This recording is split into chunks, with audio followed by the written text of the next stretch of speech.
Bonsoir à tous et à toutes, bienvenue dans le Grenade Time. On se retrouve 3 jours après notre victoire face à Guingamp à 1-0 à Saint-Symphorien. Cette fois-ci, on se déplace, on va au Red Star. Et pour la journée 11, on va voir une équipe que je suis allé voir sur le terrain. Donc je vous mets la vidéo en description où je suis allé voir le Red Star jouer. C'était face à Sochaux à l'époque quand ils étaient en national. Je vous invite à aller voir et n'hésitez pas dans les commentaires aussi à me dire votre pronostic pour ce match, voilà, pour ce déplacement face au Red Star. Moi, je pense qu'on va en retirer qu'un point. En tout cas, j'espère. Je pense que ça va être assez offensif, qu'on va encore voir, parce que malgré leur lacune défensive, ils ont quand même une bonne force offensive que j'exprime d'ailleurs beaucoup dans ma vidéo, dans mon vlog que j'ai fait à Bonal. Donc pour moi, il y aura beaucoup de buts. Nos lacunes défensives vont être assez mises à rude épreuve. J'espère que notre sérieux sera au rendez-vous et j'espère qu'à minima, on va retirer un point dans un match. Si je dois vous donner un score, ça va être 2-2 pour moi. Générique. C'est l'entrée d'Ismail Assar qui va immédiatement s'illustrer. Là, on est déjà à 3, je peux vous dire 3. Et ça m'énerve. Ça m'énerve. Le titre de champion est fêté dignement à Saint-Symphorien. Le Red Star est actuellement 16e sur 18, seulement 8 points, une série de 7 matchs sans victoire à se mettre sous la dent.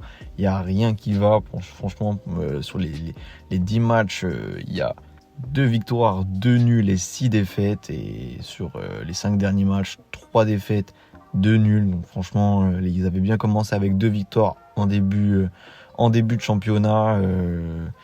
Et notamment une grosse victoire face à Guingamp, 3 buts à 4 à Guingamp.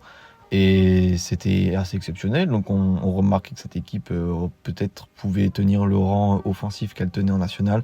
Mais les lacunes défensives et peut-être l'impact physique de la Ligue 2 a montré les limites de cette équipe. Pourtant, il y a de la taille. Pourtant, c'est costaud. Mais ça ne le fait pas pour l'instant. Et ils sont du coup 16e et assez en difficulté. Pour vous citer des têtes connues qu'on connaît au Red Star, le gardien Beonardo qui faisait un très bon début de championnat. Voilà, il encaisse beaucoup de buts. Et ça fait un peu mal parce que du coup il est passé par Metz, vous le voyez à l'épreuve un peu dans ma vidéo, dans mon vlog. Damien Durand aussi, leur attaquant français très chaud qui s'approche de la trentaine mais qui voilà est dans son prime comme on pourrait dire. Et c'est ça un peu, sinon les grosses têtes ils ont été un peu dépouillés puis ils sont pas trop renforcés, peut-être qu'il fallait plus se renforcer. Après, il y avait aussi une question de moyens à prendre en compte dans la balance. Mais voilà, le Red Star n'est pas en forme du tout. Dernière défaite, la dernière journée face à Dunkerque, 2-0. Et à domicile, c'est guère mieux. Donc voilà, il n'y a franchement pas trop de quoi se réjouir si on est supporter du Red Star. Et pourtant, qui de mieux que nous pour relancer des petites équipes qui sont en difficulté. Le FC Metz est spécialiste dans ce moment-là. On sort d'une victoire 1-0 plutôt tranquille face à Guingamp. Là, ils vont aller nous chercher. Là, je sais pas à quel point le départ d'Habib Beye les a impactés, parce que franchement, je vous le dis, c'est pas que du marketing. Et même si le marketing, c'était très bien joué, c'était très bien orchestré ce coup de com', ils imposaient la puissance, quoi. Et là, on a perdu ça cette saison.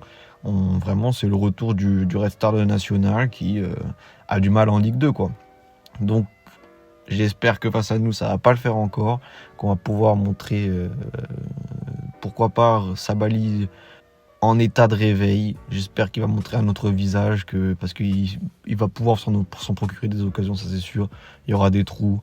La défense est clairement pas leur point fort, avec 10 buts marqués et 20 buts encaissés. Donc Sabali, voilà, je mets une petite pièce sur lui. J'espère qu'il va briller et j'espère qu'au final on va s'en sortir avec une victoire, même si je crois plus en un manque de sérieux là-bas et un nul, même si je pense que le Mignon va les mettre au diapason. Voilà, on se retrouve donc demain pour le débrief et j'espère qu'il sera avec un ton positif. Voilà, ciao les gars.